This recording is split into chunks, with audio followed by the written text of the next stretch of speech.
I am Andrew Ryan, and I'm here to ask you a question.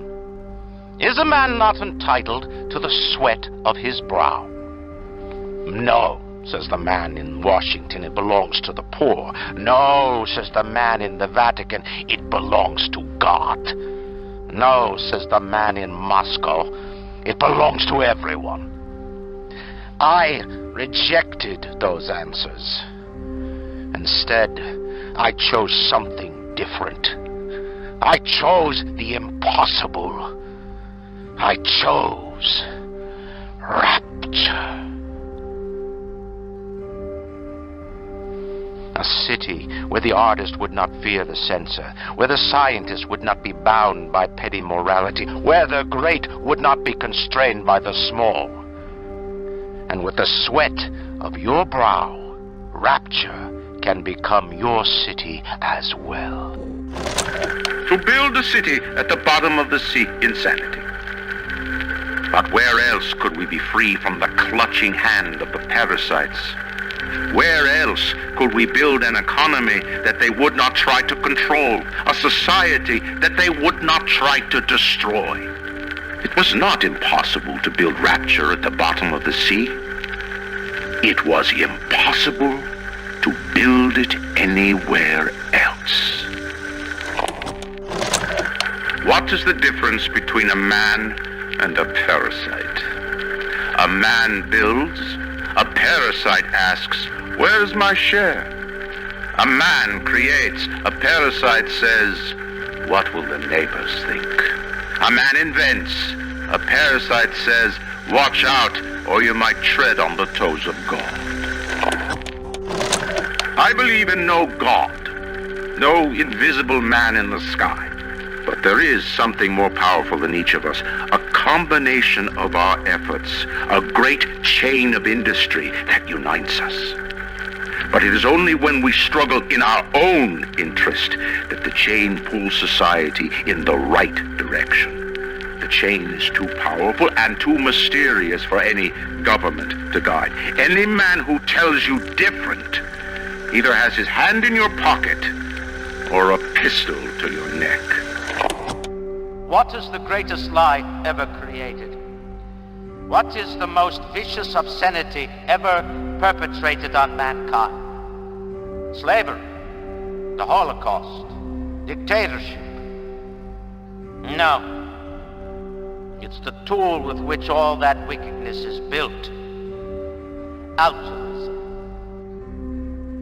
Whenever anyone wants others to do their work, they call upon their altruism. Never mind your own needs, they say. Think of the needs of whoever. Of the state, of the poor, of the army, of the king, of God. The list goes on. How many catastrophes were launched with the words, think of yourself? It's the king and country crowd who light the torch of destruction. It is this great inversion, this ancient lie, which has chained humanity to an endless cycle of guilt and failure. My journey to rapture was my second exodus. In 1919, I fled a country that had been traded in despotism for insanity. The Marxist revolution simply traded one lie for another. Instead of one man, the Tsar, owning the work of all the people own the work of all of the people. And so, I came to America, where a man could own his own work, where a man could benefit from the brilliance of his own mind, the strength of his own muscles, the might of his own will. I had thought I had left the parasites of Moscow behind me. I had thought I had left the Marxist altruists to their collective farms and their 5-year plans. But as the German fools threw themselves on Hitler's sword for the good of the Reich, the Americans drank deeper and deeper of the Bolshevik poison. poison, spoon-fed to them by Roosevelt and his New Dealers. And so, I asked myself, in what country was there a place for men like me? Men who refused to say yes to the parasites and the doubters. Men who believed that work was sacred and property rights inviolate. And then, one day, the happy answer came to me, my friends. There was no country for people like me. And that was the moment I decided to build one.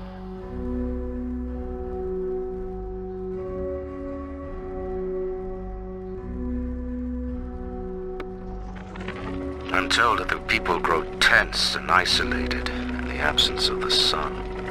Now they clamor for a psychiatrist. Do they miss the state censor, I wonder?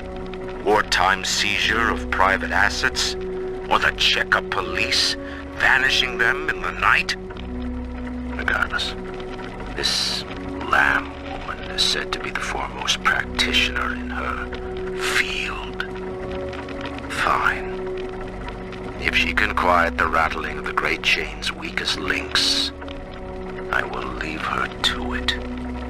On the surface, your parents sought a private life, using their great talents to provide for you. They learned to twist the lies of church and government, believing themselves masters of the system. But the parasites said, no! The child has a duty. He will go to war and die for the nation. Unable to provide for itself, the need of the parasite grows until war is made to justify it. Your parents brought you to Rapture, where you need never fear the parasites again. So you see, there is no place for you on the surface. But you may bring the world to you. If you know someone who belongs in Rapture, write a letter to the Ryan Industries mailroom. And you never know. The next new face might be familiar. I know this facility is vital to the preservation of secrecy in Rapture. But seeing myself transformed into that lurching, waxen nightmare, do children truly respond to this?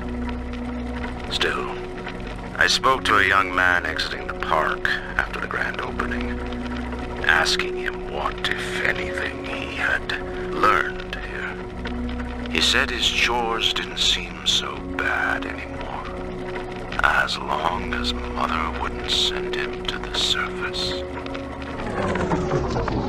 Hello, children. I'm Ryan the Lion. I'm here to tell you about Peter the Parasite. If I bake a pie, isn't it mine to enjoy? No, says Peter the Parasite, we all deserve a piece. If I earn a nickel, isn't it my right to buy candy if I see fit? No, says Peter the Parasite, you must only buy fruits and vegetables. If I can afford to see the doctor, is it my concern that others cannot? No, says the damnable parasite. We must all crowd our way into the physician's office. Ryan the Lion says, chew on that, you parasite.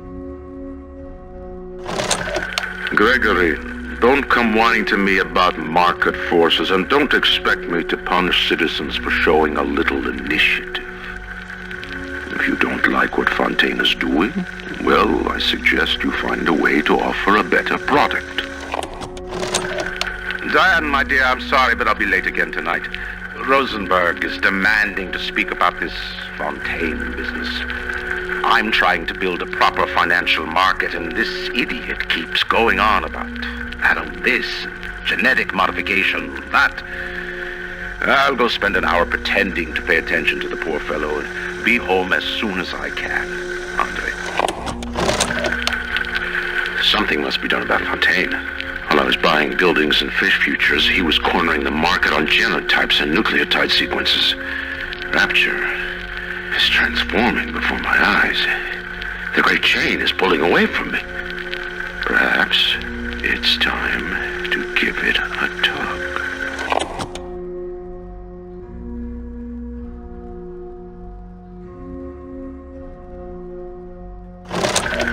This Fontaine fellow is somebody to watch. Once he was just a menace, to be convicted and hung. But he always manages to be where the evidence isn't. He's the most dangerous type of hoodlum, the kind with vision.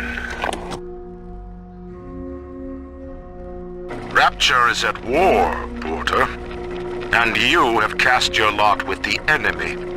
Your concerned associates provided me with a recording of your own voice, swearing loyalty to Fontaine and his gangsters. Evidence of treason. My men are already on their way. The Thinker no longer needs you. Take pride in that. Mr. Wall is qualified to ensure that it is used in the city's best interest. Eventually, a man's dream exceeds him, and his work becomes his legacy. For you, Charles, that hour has come. This facility belongs to the city now, to Ryan Industries, at least until the rioting subsides. While it is unfortunate that such measures had to be taken, I must admit, it is gratifying to see this building condemned. Fontaine is gone. Lamb is gone, or close enough. I am alone at last. Alone with my city.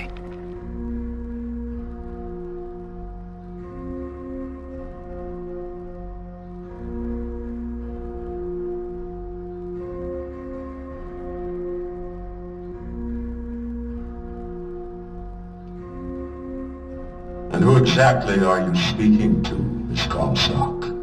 If I were less acquainted with the vicissitudes of genius, I suspect I would question your sanity.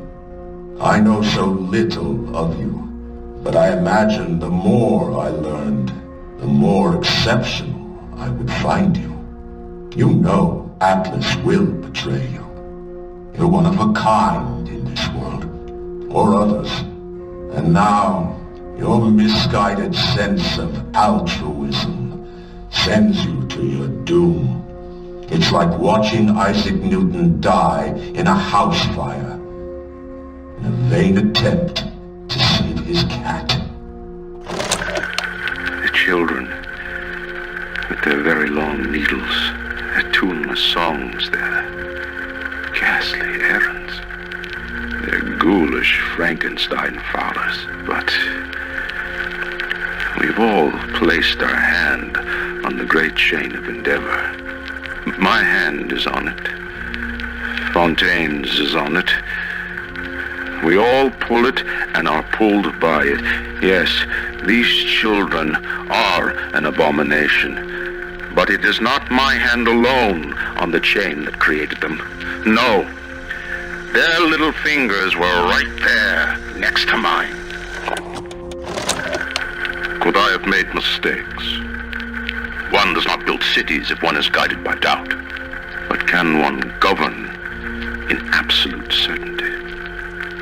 I know that my beliefs have elevated me just as I know that the things I have rejected would have destroyed me. But the city, it's collapsing before my... Have I become so convinced by my own beliefs that I have stopped seeing the truth? Perhaps.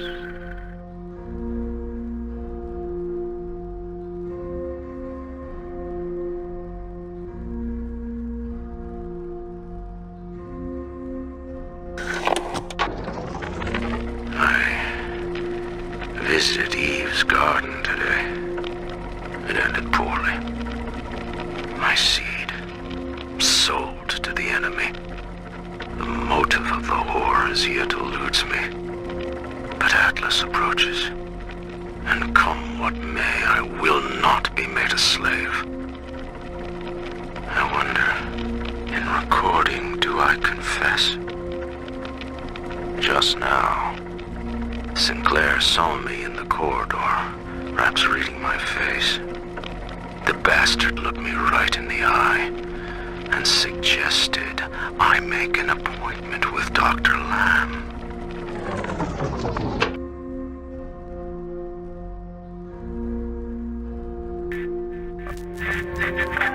A man builds a city at the bottom of the sea. That's a marvel. Another man happens to be on a plane that crash lands on the same city in the middle of the ocean.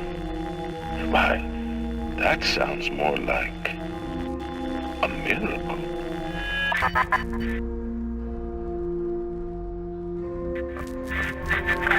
So far away from your family, from your friends, from everything you ever loved. But for some reason, you like it here. You feel something you can't quite put your finger on. Think about it for a second, and maybe the word will come to you. Nostalgia.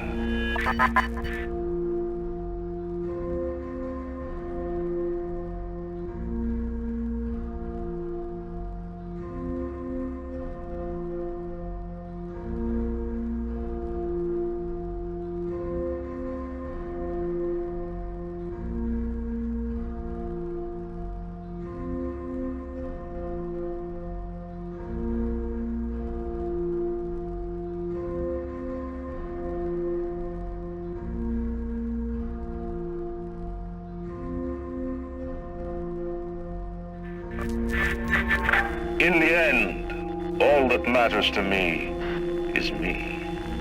And all that matters to you is you. It is the nature of things. Even in the Book of Lies, sometimes you find truth. There is indeed a season for all things. And now that I see you flesh to flesh and blood to blood, I know I cannot raise my hand against you. But know this, you are my greatest disappointment.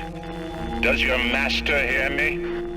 Atlas, you can kill me, but you will never have my city. My strength is not in steel and fire. That is what the parasites will never understand. A season for all things. A time to live and a time to die. A time to build and a time to destroy. Come now, my child. There is one final thing to discuss.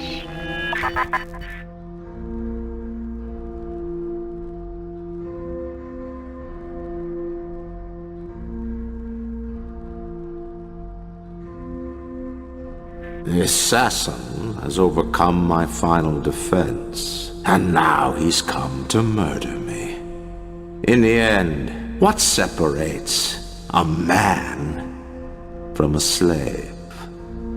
Money? Power? No. A man chooses. A slave obeys. You think you have memories. A farm. A family, an airplane, a crash, and then this place. Was there really a family? Did that airplane crash, or was it hijacked? Forced down by something less than a man, something bred to sleepwalk through life until they are activated by a simple phrase spoken by their kindly master. Was a man sent to kill, or a slave? A man chooses. A slave obeys. Come in. Stop. Would you kindly? Would you kindly? Powerful phrase.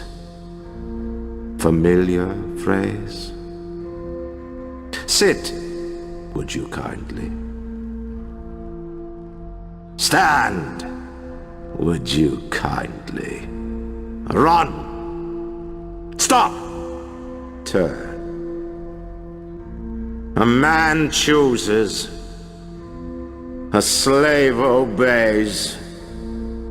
Kill!